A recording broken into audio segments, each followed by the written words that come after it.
उम्मीद है आप लोग रिवीजन कर लेंगे, और अगर कर चुके होंगे तो बहुत अच्छी बात है। ठीक है, आज अपन शुरू करते हैं लिमिटेशंस ऑफ ऑडिट। तो लिमिटेशन ऑफ ऑडिट में सबसे पहले मैं कल आप लोगों को बताया था कि अकाउंट ऑडिटिंग के लिए कुछ स्टैंडर्ड्स जारी किए जाते हैं। ठीक है, अगर आप लोग मेरे को बता दो कि ये स्टैंडर्ड्स कौन जारी करता है तो बहुत अच्छा लगेगा मेरे को। तो उस स्टैंडर्ड्स में कुछ बातें बोली गई हैं, और वो बातें कुछ ये हैं कि the auditor is not expected to and can not reduce audit risk to zero. ठीक है, बहुत इंपॉर्टेंट बात ये लिखी हुई है, आप लोगों को ध्यान में रखना पड़ेगा। अंकेक्षक से यह अपेक्षित नहीं किया जाता कि वह अंकेक्षण जोखिम को शून्य कर देगा, और ना ही वो ऐसा कर सकता है। ठीक है, यानी कि अंकेक्षक जो है वो ना तो जो है गलतियों को जीरो कर सकता है, ना ही वो अंकेक्षण की जो जोखिम है या अंकेक्षण ऑडिटिंग का जो रिस्क है उसको वो जीरो कर सकता, ना ही उससे ये एक्सपेक्ट किया जाता। ठीक है, दोनों बातें, ना आप उससे एक्सपेक्ट करते हो और ना वो कर सकता। ठीक है, और इसलिए वो पूरी तरीके से ये अश्योर नहीं कर सकता कि जो भी फाइनेंशियल स्टेटमेंट्स, जो भी वित्तीय विवरण आपके सामने हैं, उनमें किसी भी प्रकार का मटेरियल मिस स्टेटमेंट नहीं है। ठीक है, यानी कि वो इस बात की गारंटी आपको नहीं दे सकता कि जो फाइनेंशियल स्टेटमेंट्स आपके सामने हैं, जो फाइनेंशियल स्टेटमेंट कंपनी ने दिए हैं, वो पूरी तरीके से free of material miss statement है, यानी कि उनमें किसी भी प्रकार का मटेरियल मिस स्टेटमेंट नहीं है, इस बात की वो 100% गारंटी नहीं दे सकता। ठीक है, हिंदी में क्या बोल सकते हैं इसको, कि वो जो है ये सुनिश्चित नहीं कर सकता कि वित्तीय विवरण किसी भी भौतिक मिथ्या वर्णन से मुक्त है। क्यों ऐसा है, क्यों ऑडिटर इस बात की गारंटी नहीं दे सकता, क्यों ऑडिटर पूरे विश्वास के साथ ये नहीं बोल सकता, उसी का कारण समझने की कोशिश आज हम लोग इस चैप्टर में करेंगे। तो ऑडिटिंग में ये बोला जाता है कि बेसिकली ये जो बात हुई कि ऑडिटर किसी भी मिस स्टेटमेंट के जीरो होने के या किसी भी प्रकार की गलती ना होने की पूरी तरीके से गारंटी नहीं दे सकता, इसके बेसिकली तीन रीजंस हैं। ठीक है, उन्हीं तीन रीजंस को हमको समझना है। सबसे पहला रीजन है the nature of financial reporting, the nature of financial reporting, जो वित्तीय विवरण है उनकी जो प्रकृति है। ठीक है, ये सबसे पहला कारण है कि क्यों एक अंकेक्षक पूरी सावधानी रखने के बाद भी पूरी तरीके से ये आश्वस्त नहीं हो सकता पूरी तरीके से कि जो भी फाइनेंशियल स्टेटमेंट आपके सामने है उसमें किसी भी तरीके की मटेरियल मिस स्टेटमेंट नहीं है। उसका सबसे पहला कारण है फाइनेंशियल स्टेटमेंट की का नेचर, वित्तीय विवरण की प्रकृति। लिखा है the preparation of financial statements involve judgment by management. Judgment by management, जब हम लोग फाइनेंशियल स्टेटमेंट प्रिपेयर करते हैं तो उसमें मैनेजमेंट का जो जजमेंट होता है, ठीक है, यानी कि जो आपके टॉप मैनेजमेंट है उनका जो जजमेंट होता है, प्रबंध का निर्णय, वो काफी ज्यादा इंपॉर्टेंट होता है, वो बहुत ज्यादा प्रभावी होता है कि एक मैनेजमेंट जो है, जो टॉप लेवल मैनेजमेंट है, वो कौन सी परिस्थिति को किस तरीके से देखता है, किस तरीके से वो उसे समझता है। ठीक है, इसके अलावा क्या चीजें होती हैं, many financial statement items involve subjective decisions और असेसमेंट्स। ठीक है, सब्जेक्टिव डिसीजन और असेसमेंट, यानी कि जो फाइनेंशियल स्टेटमेंट होता है, जो वित्तीय विवरण होते हैं, उनमें बहुत सारी चीजें ऐसी होती हैं जो फिक्स नहीं होती, वो डिपेंड करता है पर्सन टू पर्सन, वो डिपेंड करता है ओपिनियन टू ओपिनियन। यानी कि बहुत सारी चीजें अकाउंटिंग में ऐसी हैं जिनको लेके हमारे पास कोई फिक्स रूल नहीं है। आप कौन से एक्सपेंसेस को कैपिटल एक्सपेंडिचर मानोगे, कौन से एक्सपेंसेस को आप डिफर्ड रेवेन्यू एक्सपेंडिचर मानोगे, कौन से एक्सपेंसेस को आप रेवेन्यू एक्सपेंसेस मानोगे, इसका कोई एक फिक्स रूल नहीं है। प्रिंसिपल्स हैं, कॉन्सेप्ट्स हैं, कुछ गाइडलाइंस हैं, पर कोई फिक्स रूल नहीं है। और अगर आपके पास एक अच्छा लॉजिकल एक्सप्लेनेशन है तो आप किसी भी एक्सपेंसेस को अपने हिसाब से कैपिटल रेवेन्यू या डिफर्ड रेवेन्यू एक्सपेंडिचर प्रूफ कर सकते हो। ठीक है, तो ये एक जो प्रॉब्लम है उसी को हम लोग बोल रहे हैं क्या, नेचर ऑफ फाइनेंशियल रिपोर्टिंग। आपसे क्वेश्चन पूछा जा सकता है कि ये जो रीजन है, ये जो लिमिटेशन है ऑडिटिंग की, वो नेचर ऑफ फाइनेंशियल रिपोर्टिंग की वजह से है, nature of audit report procedure की वजह से, या किसकी वजह से है। तो आपको ये बात ध्यान में रखना पड़ेगा कि जो सब्जेक्टिव डिसीजंस होते हैं, ठीक है, सब्जेक्टिव डिसीजन का मतलब वही होता है कि जहां पर कोई भी निर्णय व्यक्ति के आधार पे भिन्न होता है, ठीक है। अलग अलग लोगों के आधार पे, अलग अलग लोगों की सोच के आधार पे डिफर कर सकता है, वेरिएंट हो सकता है। तो ऐसी जो प्रॉब्लम्स होती हैं फाइनेंशियल स्टेटमेंट्स में, वो किस वजह से होता है, नेचर ऑफ फाइनेंशियल रिपोर्टिंग की वजह से, ठीक है। तो ये एक रीजन आपको पता चल गया कि क्यों ऑडिटर जो है 100% इस बात की गारंटी नहीं ले सकता कि जो भी फाइनेंशियल स्टेटमेंट्स है वो मटेरियल में से स्टेटमेंट से फ्री हैं। उसका एक कारण यही है कि फाइनेंशियल स्टेटमेंट में बहुत सारी चीजें ऐसी होती हैं जिनके संबंध में कोई हमारे पास एक निश्चित नियम नहीं है, वो person to person, opinion to opinion differ करता है।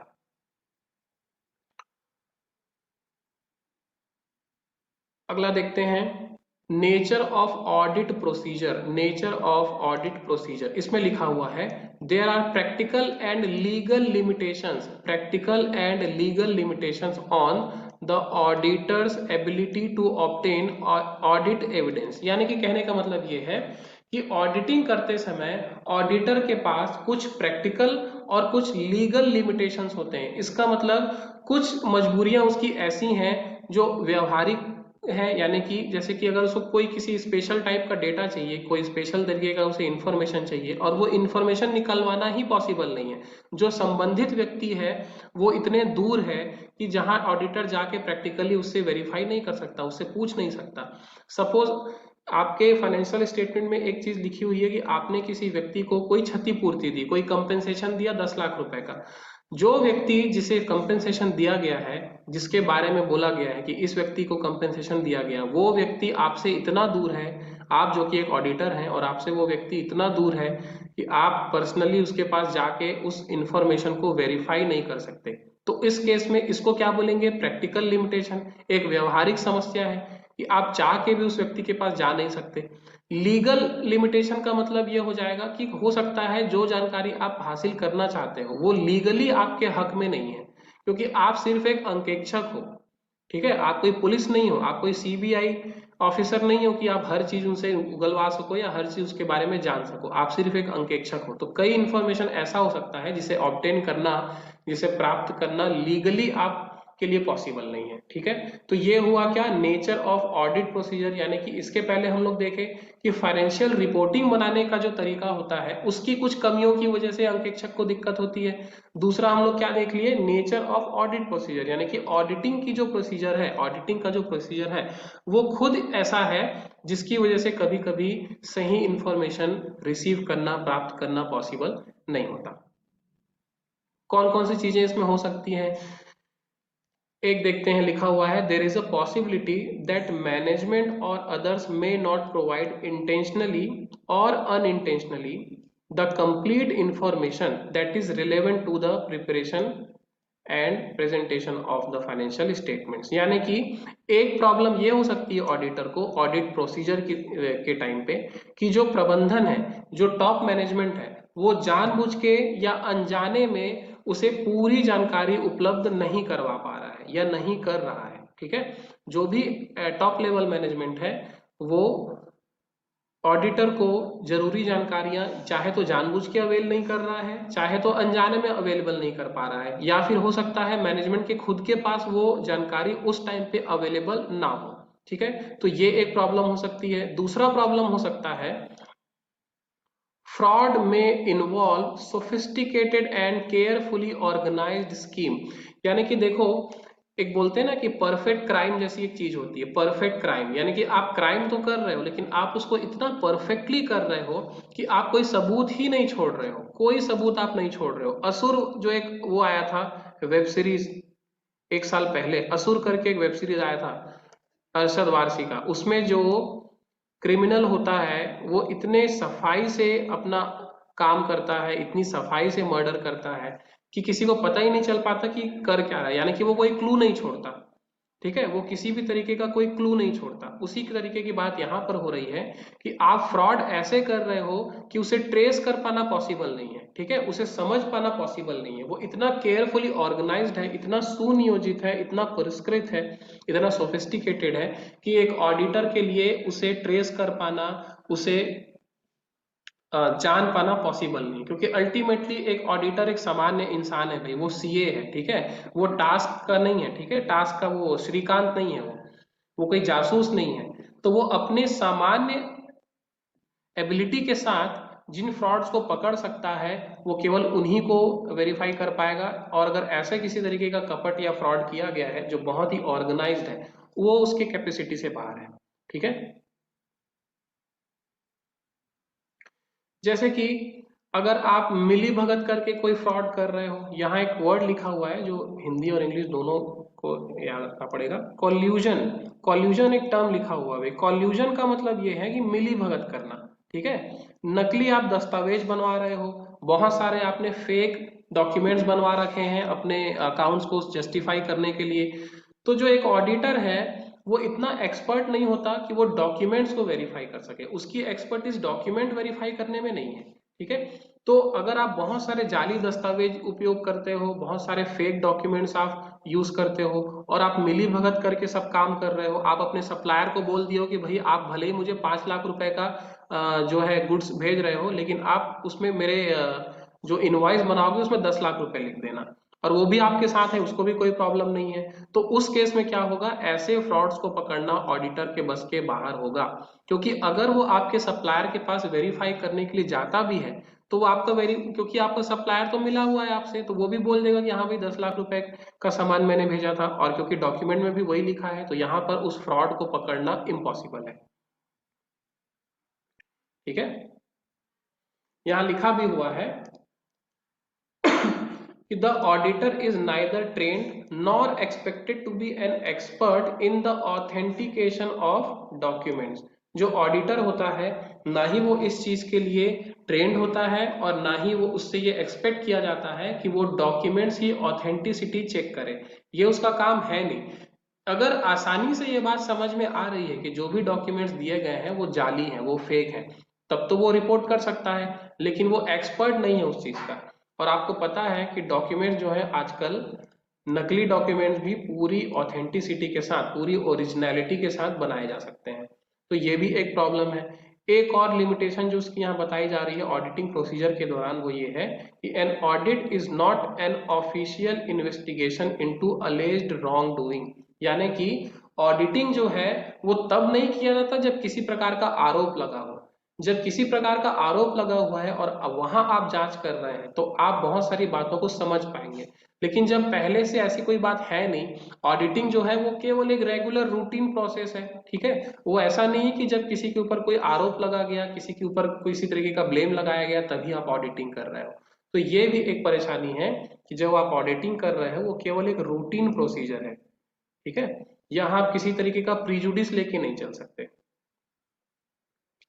और इसलिए क्योंकि ये एक केवल रूटीन इन्वेस्टिगेशन है, जो ऑडिटर होता है उसके पास कोई स्पेसिफिक लीगल पावर नहीं होता भाई, उसे कोई लीगल पावर नहीं दिया जाता कि वो हर तरीके की इंफॉर्मेशन निकलवा सकता है, यहाँ तक कि मैनेजर और अकाउंटेंट के फोन रिकॉर्ड्स भी वो निकलवा सकता है, ऐसा कोई लीगल पावर उसके पास होता नहीं है। ठीक है, एक और प्रॉब्लम यहाँ जो बताई जा रही है वो है timeliness of financial reporting. Timeliness और फाइनेंशियल रिपोर्टिंग और and balance between benefit and cost. इसका मतलब ये है कि जो फाइनेंशियल रिपोर्ट्स होते हैं, जो फाइनेंशियल रिपोर्ट्स बनाए जाते हैं, उनकी एक टाइम लिमिट होती है। ये भी हो सकता है कि बहुत सारे डॉक्यूमेंट, बहुत सारे फाइनेंशियल स्टेटमेंट जो बनाए गए हैं, उनका एक टाइम के बाद उनकी वैल्यू कम हो जाए या खत्म हो जाए, या वो काम के ही नहीं है। ठीक है, जैसे कि टाइम बेयर्ड जो लोन हम लोग लेते हैं उससे रिलेटेड कोई डॉक्यूमेंट, ठीक है, कोई पॉलिसी ले रहे हैं उससे रिलेटेड डॉक्यूमेंट्स, तो कई ऐसे डॉक्यूमेंट हो सकते हैं आपके बुक्स ऑफ अकाउंट से रिलेटेड जो जिनका टाइम के साथ कोई वैल्यू ना हो, या टाइम के साथ उसकी वैल्यू खत्म हो जाए, और इसलिए आप उस डॉक्यूमेंट के बेसिस पे बुक्स ऑफ अकाउंट्स को वेरीफाई नहीं कर सकते। यहां तक बातें समझ में आ रही हैं? आगे बढ़ते हैं। और दूसरी जो प्रॉब्लम्स हो सकती हैं जिसकी वजह से ऑडिटर को ऑडिटिंग जो है वो पूरी तरीके से ऑथेंटिकेशन देना उसके लिए पॉसिबल नहीं होता, उसका और क्या क्या रीजन हो सकता है वो देख लेते हैं।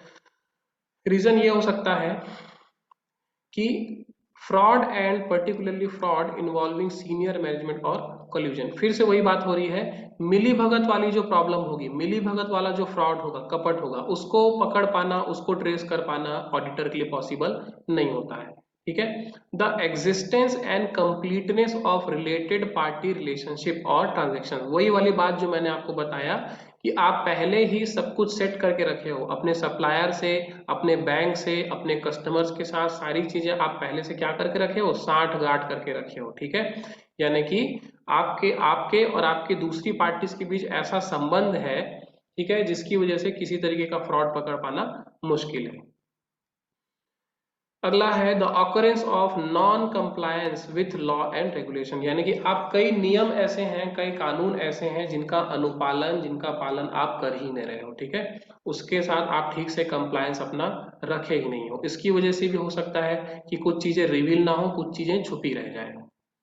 और लास्ट है फ्यूचर इवेंट्स और condition that may cause an entity to cease to continue, यानी कि कोई ऐसी भविष्य की घटना जिसकी वजह से संस्था आगे एग्जिस्ट करेगी ही नहीं, ठीक है, कोई ऐसी घटना जिसकी वजह से आपका जो जो बिजनेस यूनिट है, आपकी जो संस्था है, वो आगे एग्जिस्ट करेगी ही नहीं। ये भी एक रीजन हो सकता है। रटने वाली चीजें हैं, इसमें कुछ खास समझने का है नहीं, आसान भी है, तो आप लोग इसको रटिए। समझ में नहीं आएगा तो जो भी डाउट होगा वो आप लोग पूछ सकते हैं। चलो, वीडियो अच्छा लगा हो तो लाइक करो, सब्सक्राइब करो। Thanks for joining me today guys, thanks a lot.